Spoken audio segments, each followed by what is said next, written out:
Graça e paz a todos, amém? Como é de conhecimento dos irmãos, o pastor Darcy ele está de férias e eu fiquei hoje com a missão de estar fazendo a exposição bíblica aos irmãos, amém? E a exposição vai ser em 1 Pedro, capítulo 3, dos versos 13 ao verso 17. Nós vamos falar sobre como se manter fiel a Deus em um mundo hostil à nossa fé, em um mundo que odeia a nossa fé, porque é o assunto que esse texto em si ele trata. Amém? 1 Pedro, capítulo 3, dos versos 13 ao verso 17. Diz assim a palavra do Senhor: Ora, quem há que vos há de maltratar, se fordes zelosos do que é bom? Mas ainda que venhas a sofrer por causa da justiça, bem-aventurados sois. Não vos amedronteis, portanto, com as suas ameaças, nem fiqueis alarmados. Antes santificai a Cristo, como Senhor em vosso coração, estando sempre preparados para responder a todo aquele que vos pedir a razão da esperança que há em vós. Fazendo, todavia, com mansidão e temor, com boa consciência, de modo que naquilo em que falam contra vós outros, fiquem envergonhados os que difamam o vosso bom procedimento em Cristo. Porque se for da vontade de Deus, e é melhor que sofrais por praticardes o que é bom, do que praticando o que é mal. Vamos orar. Senhor Deus, nós estamos diante da Tua palavra, que é santa, viva e eficaz, Senhor, e capaz de nos transformar. E nós te pedimos, Senhor, essa manhã, para que o Senhor nos ilumine a nossa mente, ilumine o nosso coração, a fim de que nós venhamos compreender aquilo que o apóstolo quis dizer, Deus, com isso, e consigamos aplicar na nossa vida, Senhor, na nossa caminhada cristã, que nós possamos vencer os nossos inimigos, Senhor, da maneira que o Senhor nos ensina na Tua palavra, e que venhamos sair daqui, Deus, com a nossa fé fortalecida, e mais fiéis, Senhor, ao Senhor, nesse mundo hostil que estamos inseridos. É o que nós te pedimos, em nome de Jesus. Amém? Pode se assentar. Esse é um texto conhecido, né, de muitos irmãos, faz parte da carta de Pedro, Pedro que escreveu, né, bem sugestivo pelo autor. E nós vemos que o contexto aqui que Pedro ele escreve, esse texto que nós acabamos de ler, era um contexto onde a igreja estava passando por grande hostilidade. Pedro ele escreve essa carta, toda a carta de 1 Pedro, toda ela trata diretamente sobre esse assunto da hostilidade que os cristãos sofriam. Ele escreve para uma região que estava localizada na Turquia. Tinha algumas igrejas localizadas ali, e alguns irmãos estavam sofrendo com essa hostilidade. O que é hostilidade? Era que a sociedade que estava presente naquele tempo, a sociedade, o povo que estava ali, eles tratavam os cristãos com certo desdenho.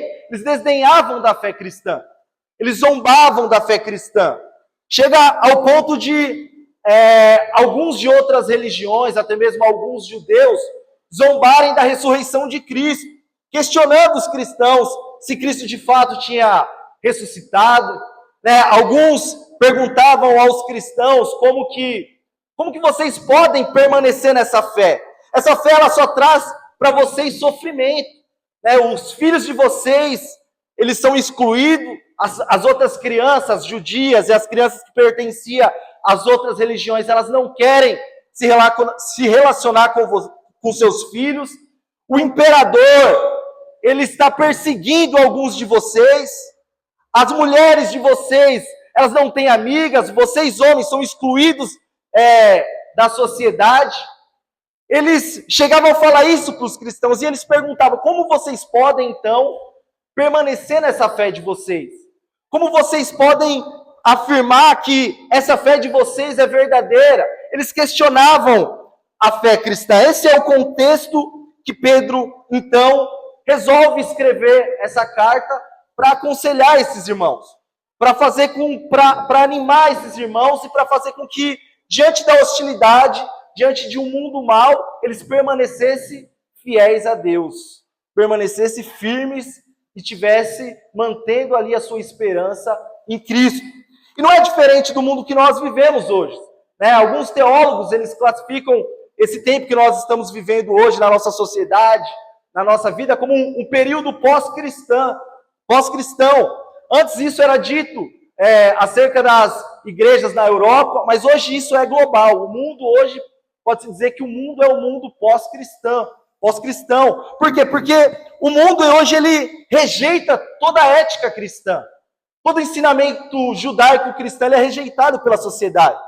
Quando nós paramos para ver aquilo que é discutido hoje no mundo, tudo aquilo que eticamente é bom, a sociedade ela quer excluir. Se hoje um homem, né, tem muitos aqui que, assim como eu, trabalham em firma, se você dizer que você é fiel a apenas uma mulher, que você é fiel à sua esposa, você é motivo de zombaria. Se hoje um jovem, um dos nossos jovens, na sua escola, na sua faculdade, na universidade, ele dizer que ele entende que o sexo ele foi criado por Deus, ele é bom, mas ele é para ser praticado apenas no ato do casamento, ele é motivo de zombaria, ele é motivo de chacota. Se uma mulher no seu ambiente, no ambiente que ela está convivendo ali, se ela disser para outras mulheres que ela não é a favor do aborto, que ela é contra o aborto, é bem provável que se levante ali metade das mulheres com lágrimas nos olhos para defender que o aborto ele deve ser legalizado. Por quê? Porque nós vivemos numa sociedade hostil àquilo que é bom. Nós vivemos numa sociedade que é hostil a tudo aquilo que é justo, a tudo aquilo que moralmente é ético. E então, viver diante de uma sociedade assim não é fácil para nós cristãos. E cada dia essa hostilidade ela tem aumentado. Cada dia mais para os nossos filhos, eles falarem nas suas escolas que eles são cristãos, tem sido mais difícil. E essa perseguição, essa hostilidade, ela tende a aumentar. Assim como nos dias de Pedro, assim como nos dias que Pedro ele escreve essa carta, elas aumentaram. Nós sabemos que futuramente essa perseguição, que aqui ela ainda estava no início, ela vai custar a vida de Pedro, ela vai custar a vida dos demais apóstolos, porque a hostilidade aos cristãos, assim como nos dias de Pedro, ela também tende a aumentar nos nossos dias. E pensando nisso, então, o apóstolo Pedro, ele escreve esse texto que nós acabamos de ler, e ele escreve, então, alguns conselhos que nós temos que adquirir para as nossas vidas, aplicar na nossa vida cristã, para que nós venhamos ser fiel a Deus, continuar se mantendo, honrando o nome do nosso Senhor. Amém? Então acompanhe comigo aí na sua Bíblia. Ele começa esse texto que nós acabamos de ler com a pergunta. E ele diz então, ora, quem é que vos há de maltratar se vocês forem zelosos naquilo que é bom? Ou seja, essa é uma pergunta muito óbvia. Se vocês praticarem o bem na sociedade, se as mulheres honrarem os seus maridos, se os maridos honrarem as suas mulheres, se os filhos forem obedientes aos pais, se você for um bom funcionário na sua empresa, se você for alguém que se comporta dignamente diante dos seus vizinhos, se na sua família você for alguém correto, quem vai fazer o mal para você? Não é verdade? A resposta aqui seria bem óbvia, seria um não. O não seria a resposta para essa pergunta para essa pergunta retórica que Pedro faz. Ninguém há de maltratar aquele que pratica o bem. Só que Pedro, ele era alguém extremamente sábio. E ele sabia o contexto a qual ele estava inserido. Ele conhecia o mundo a qual ele estava inserido. E o mundo a qual ele estava inserido é um mundo que a ética ela não faz parte do mundo. A justiça ela não faz parte do mundo. Aquilo que é correto, ela não agrada o mundo. E Pedro, sabendo disso, ele abre então um porém no texto. No próximo versículo ele abre é como se ele abrisse um parênteses.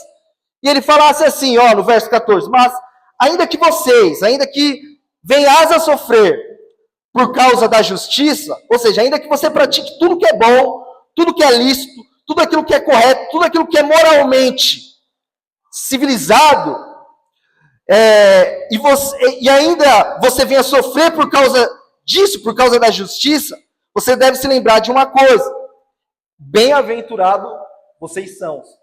Então, ainda que nós, diante de uma sociedade mal, de uma sociedade que em todo tempo ela glorifica aquilo que é impuro, aquilo que é sujo, aquilo que é maligno, ainda assim, se nós proclamarmos aquilo que é bom, se nós sofrermos algum tipo de injustiça, algum tipo de perseguição, algum tipo de hostilidade, o primeiro conselho de Pedro aqui para nós é para que nós venhamos nos lembrar das palavras de Jesus. Vocês são bem-aventurados. Essas palavras se encontram lá no Evangelho de Mateus. Abra comigo a sua Bíblia, Mateus capítulo 5. Ela faz parte do Sermão do Monte. Mateus capítulo 5, verso 11 e verso 12. Diz assim: Bem-aventurados sois, quando por minha causa vos injuriarem e vos perseguirem, e mentindo disserem todo mal contra vós. Regozijai-vos e exultai, porque é grande o vosso galardão no céu, pois assim perseguiram os profetas que viveram antes de vocês. Então aqui a primeira coisa que Pedro ele tenta nos lembrar é das palavras de Jesus. Vocês que estão inseridos nesse mundo hostil, nesse mundo que promove o mal, nesse mundo que questiona a fé de vocês, nesse mundo que persegue a fé de vocês, nesse mundo que tenta excluir vocês, lembre-se que toda essa perseguição, ela traz para vocês bem-aventuranças. E essas foram as palavras de Jesus. E é disso que nós, que estamos inseridos em um mundo assim, é isso que você, jovem, que está sofrendo perseguição na sua faculdade, você que sofre perseguição no seu serviço, você que muitas vezes sofre hostilidade até mesmo dentro da sua família, por proclamar aquilo que você acredita, por proclamar as verdades do Evangelho, você deve se lembrar. Bem-aventurados são aqueles que são perseguidos por amor ao Senhor. Nós somos bem-aventurados, nós não estamos só, nós temos uma recompensa. Então, por mais que o mundo ele não entenda isso, ele nos convide sempre a praticar aquilo que é mal, mas nós, como cristãos, estamos em todo o tempo, como Pedro diz aqui, tentando praticar aquilo que é justo. O mundo vai tentar nos calar, o mundo vai tentar nos perseguir, ele vai tentar causar em você certos tipos de aflições, como era na época de Pedro, mas nós temos que lembrar, temos que manter isso em nossos corações. Vale a pena, porque nós somos bem-aventurados.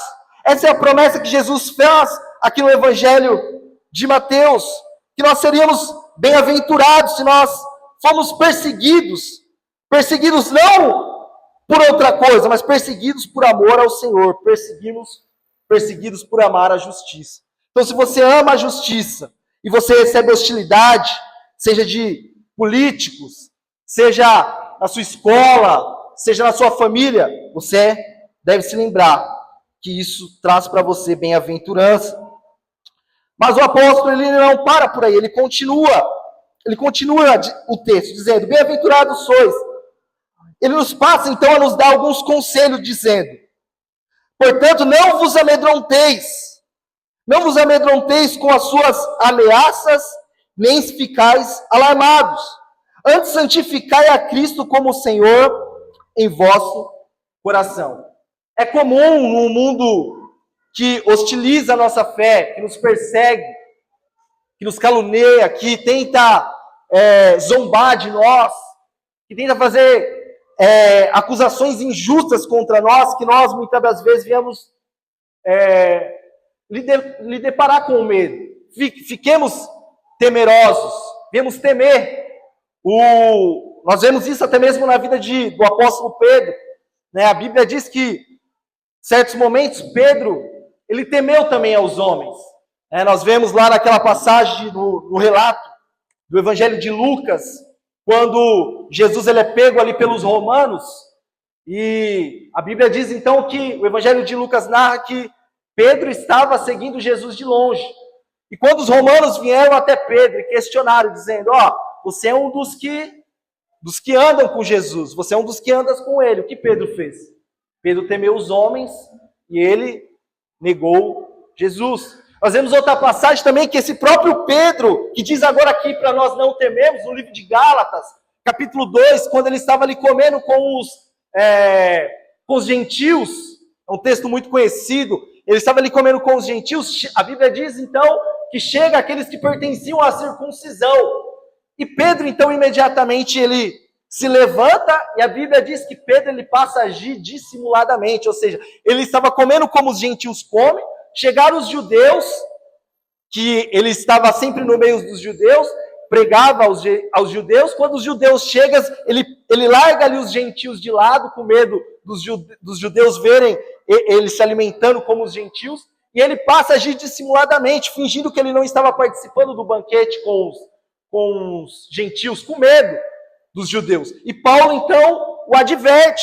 Nós vemos no livro de Gálatas, ou seja, Pedro também, esse Pedro que escreve agora para que nós não venhamos temer, ele também temeu aos homens.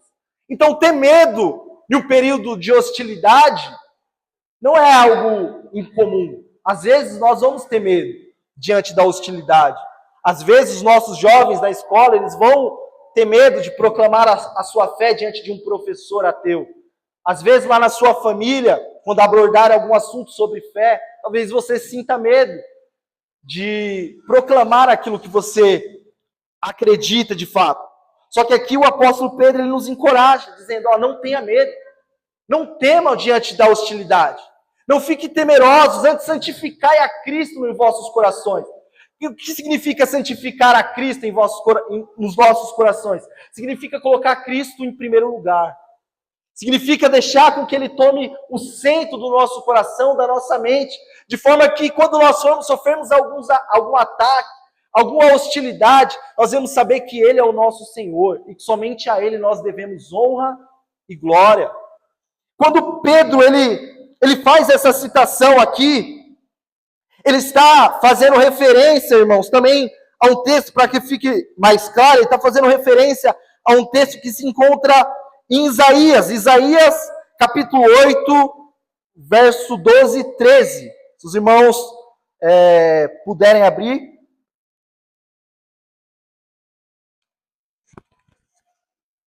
Isaías capítulo 12. Isaías que diga capítulo 8, verso 12 e 13.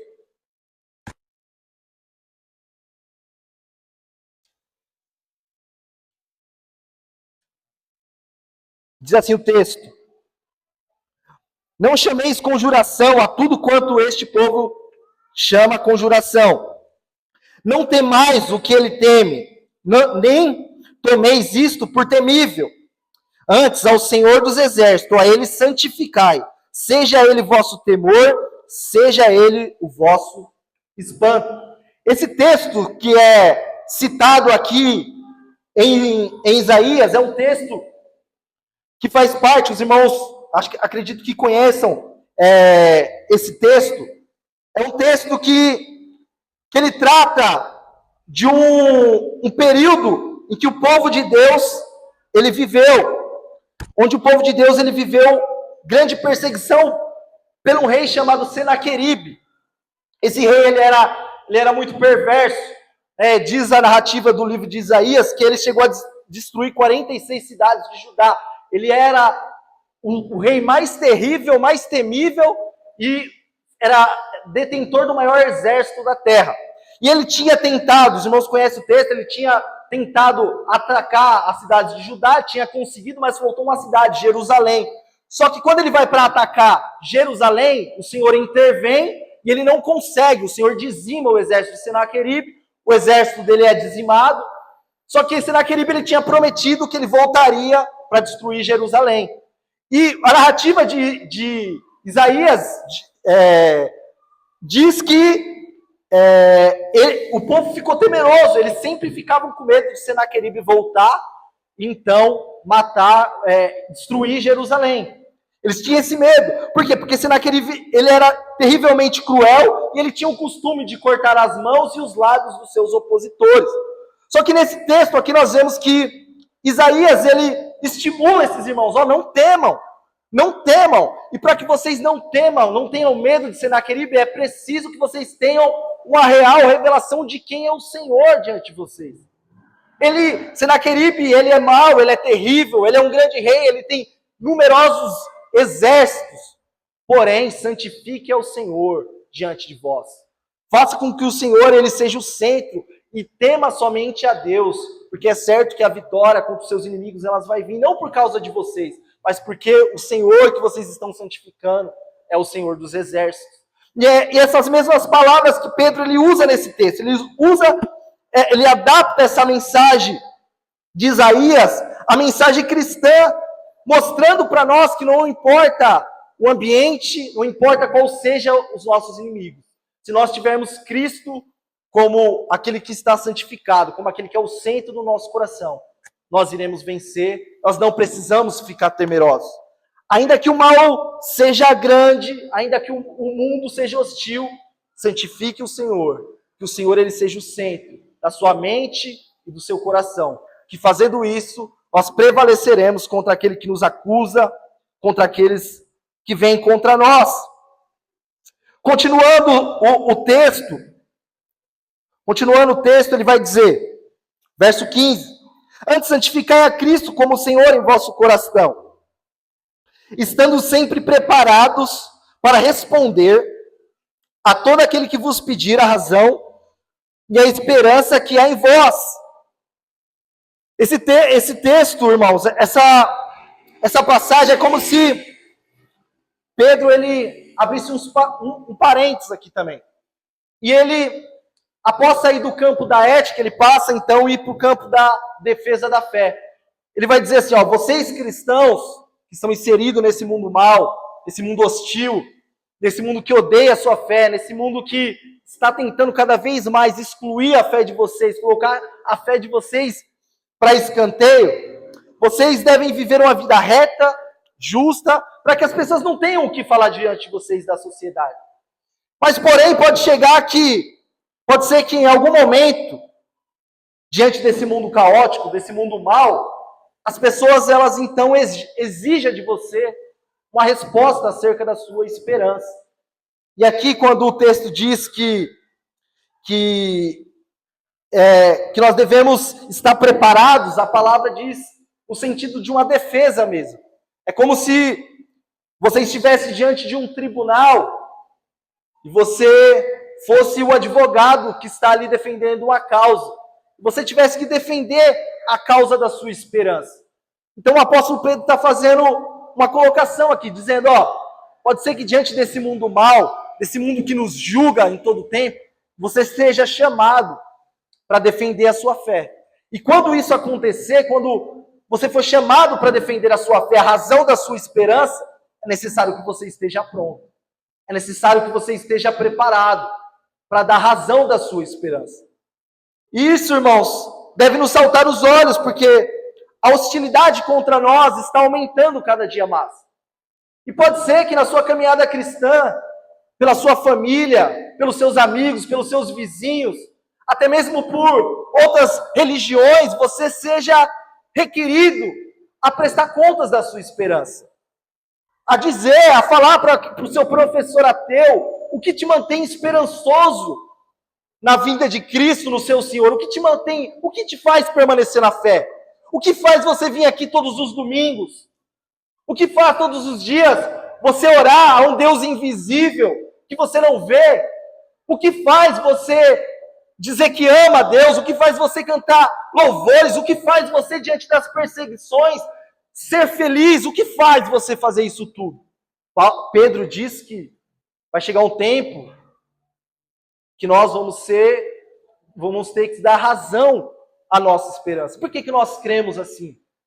Por que nós acreditamos? E será que você, irmãos, está preparado para isso? Será que os nossos filhos estão preparados para dar uma resposta apologética para os professores dele? Eu não estou falando aqui de ser um grande teólogo, de ser um grande expositor da Bíblia, de ser um grande pregador, mas saber explicar a razão da sua esperança. Por que você crê dessa forma?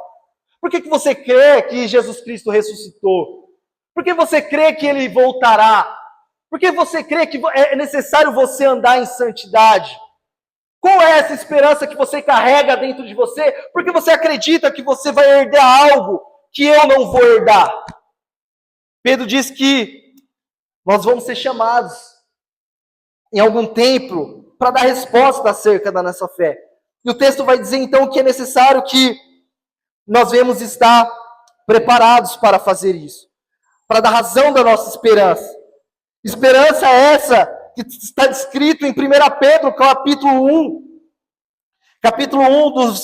dos versos 3 ao verso 5, onde diz assim: Bendito Deus e Pai do nosso Senhor Jesus Cristo, que segundo a sua muita misericórdia nos regenerou para viver uma viva esperança. Essa esperança que nós temos, ela é uma esperança viva.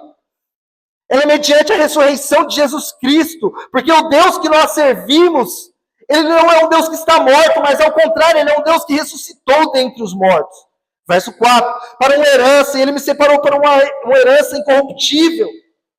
A minha esperança está em um Deus que me prometeu uma herança incorruptível, que não se corrompe com prata, ouro, ou que não se desfaz quando exposta à água, ou coisas como essa. Mas ele me separou para uma herança incorruptível, sem mácula, inacessível, reservada nos céus, para vós outros, que sois guardados pelo poder de Deus, mediante a fé, para a salvação preparada para se revelar nos últimos tempos. Essa é a nossa esperança. Quando nós somos questionados acerca da nossa fé, acerca do que nos mantém esperançosos, nós temos que ter isso guardado na ponta da nossa língua. A minha esperança está no Deus vivo. A minha esperança está num Deus que ressuscitou, que vive está, que me prometeu uma promessa incorruptível, que não se desfaz com ferrugem, que não se destrói. A minha esperança, ela é incorruptível, ela está naquilo que é futuro, uma salvação futura. Essa é a nossa esperança e nós temos que estar prontos a responder a todos aqueles que nos questionaram acerca dela. No mundo hostil, nós sempre temos que estar preparado. Sempre, sempre, irmãos. Prepare você, prepare a sua esposa, prepare os seus filhos para dar razão à sua esperança. E como isso deve ser feito? Ainda no verso 16, fazendo todavia com mansidão e temor e boa consciência. A nossa defesa, ela deve ser feita com mansidão, temor e boa consciência. A nossa defesa da fé, ela não deve ser uma defesa onde nós venhamos zombar das pessoas, onde nós venhamos gritar, onde nós venhamos perder, aquilo que nós costumamos a dizer, quando alguém se altera demais, ela perde a razão. Aqui o apóstolo, ele está nos ensinando que essa defesa da fé, ela deve ser feita com mansidão, de boa vontade, de boa consciência. O que é boa consciência? Boa consciência é consciente daquilo que eu estou falando. Consciente de que os meus atos, eles ilustram a minha pregação. Ela deve ser feita com mansidão, de forma que as pessoas entendam, de forma com que as pessoas parem para me ouvir. Ela não deve ser feita como essas discussões que nós vemos aí na internet, onde as pessoas se ofendem, onde para defender a verdade, irmãos ofendem uns aos outros, ou os cristãos ofendem, zombam de outras pessoas, em nome da defesa da fé. Não. A defesa da fé, ela deve ser feita com mansidão e boa consciência. Consciência daquilo que eu estou falando. Consciência de que aquilo que eu tenho em mente é a verdade absoluta de Deus. Então, se eu estou diante da verdade, se na minha mente habita a verdade, a verdadeira esperança, eu não preciso me alterar para defender a fé. Eu tenho que ficar em paz, tranquilo, com mansidão, sabendo que a palavra de Deus, ela é suficiente para fazer todo o resto. Os resultados dessa defesa não dependem de nós. Ele depende exclusivamente do Espírito Santo. O Espírito Santo de Deus, ele é capaz de cumprir e fazer com que a nossa defesa ela seja bem feita, ela tenha resultados. Então, quando requeridos, temos que fazer a defesa da nossa fé. E essa defesa deve ser com mansidão e boa consciência. É interessante que esse mesmo apóstolo que fala agora que nós devemos defender a nossa fé com mansidão, Moisés, é o mesmo apóstolo que outrora, quando vê ali os romanos chegando para pregar Jesus, ele quer fazer a defesa da fé com a espada. Quantos lembram desse texto? Ele saca ali a espada, corta a orelha do soldado. Jesus diz, não precisa disso. Vai lá, coloca a orelha do soldado no lugar com mansidão, como deve ser feito a defesa da fé. Esse mesmo apóstolo agora, que antes tentou fazer a defesa da fé de maneira rude, de maneira bruta, agora ele aprendeu com Jesus e agora ele nos ensina que a defesa da fé no mundo hostil, ela deve ser feita com mansidão. Ela deve ser feita com paciência, com boa consciência, para que o mundo não tenha do que nos acusar. E fazendo isso, o resultado de uma boa defesa da fé em um mundo hostil está aí no texto, no verso 16, onde a palavra do Senhor ela diz: com boa consciência, de modo naquilo em que falam contra vós outros, fiquem envergonhados os que difamam o vosso bom procedimento em Cristo. Ou seja, uma boa defesa da fé, uma defesa feita com consciência, com uma boa colocação, diante de um mundo mau, a palavra de Deus diz que pode resultar até mesmo na vergonha daqueles que nos acusam. Ao contrário disso, se nós fizermos uma defesa da fé nesse mundo hostil, seja na sua escola, no seu trabalho, na sua família, de maneira rude, de maneira não necessária, fazendo colocações erradas, falando aquilo que é certo, mas de maneira errada, pode resultar em vergonha ao Evangelho, em vergonha até mesmo a nós.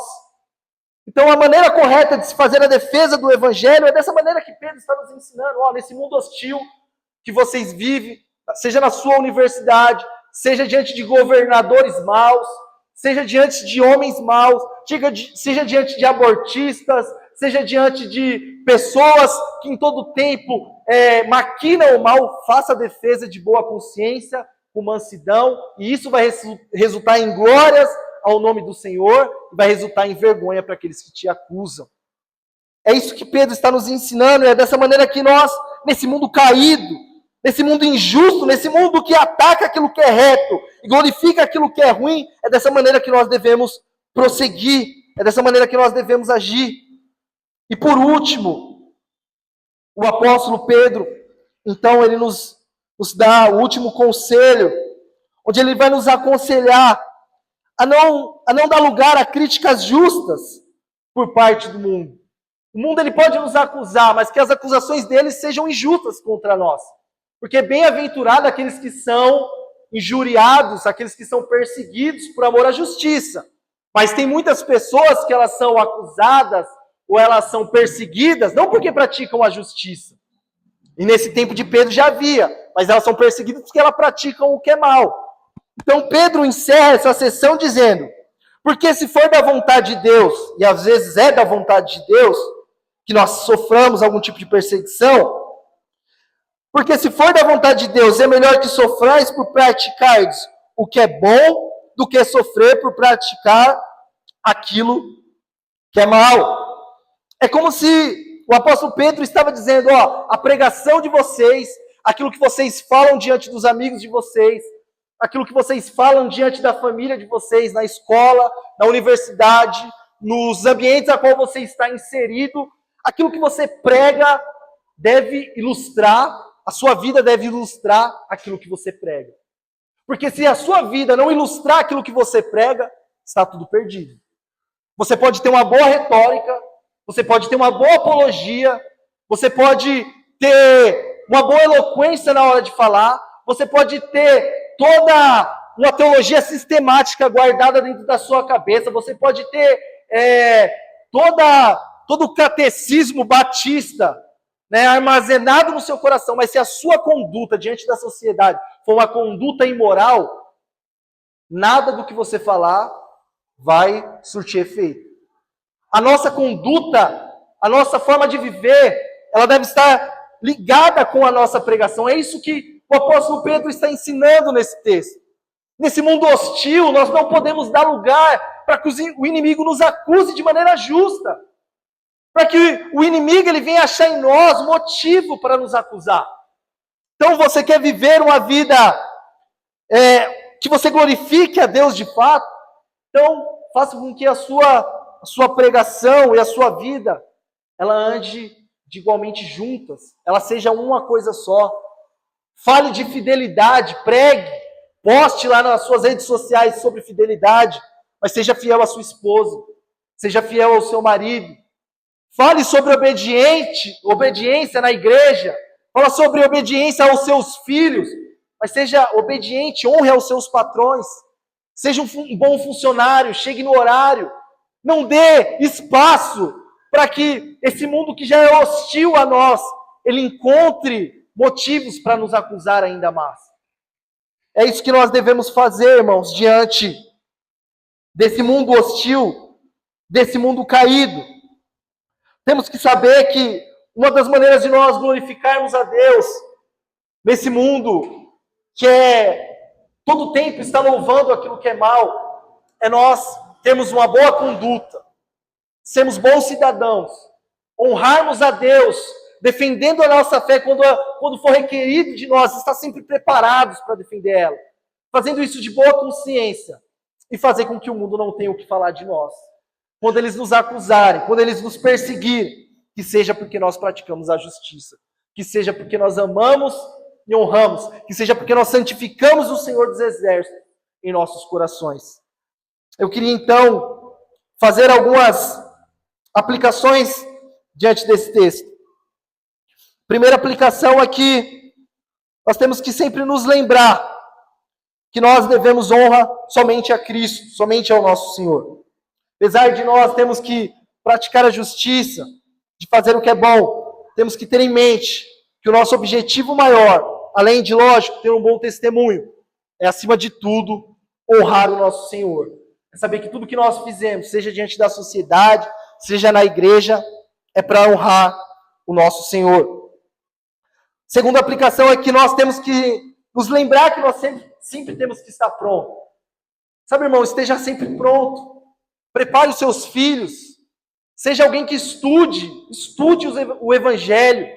Estude, saiba defender a sua fé quando questionada, seja por pessoas de outras religiões, seja por pessoas que, até mesmo ateus, saiba defender, saiba ter uma boa postura, saiba da razão da sua esperança, porque é inaceitável que você diga que você ama a verdade, que você acredita que a palavra de Deus é a verdade, que você acredita que Cristo ressuscitou e você não saiba defender minimamente essas coisas. Isso não é uma obrigação apenas dos pastores, daqueles que ocupam algum lugar dentro da igreja. Isso é uma obrigação de todo aquele cristão. O conselho de Pedro aqui não é apenas para os pastores dessas igrejas que estavam localizadas na Turquia, mas é também para nós, os membros comuns. Saiba defender a sua fé. E por último, tenha um bom testemunho onde você estiver. Testemunhe a Cristo. Faça com que o mundo não tenha do que o acusar.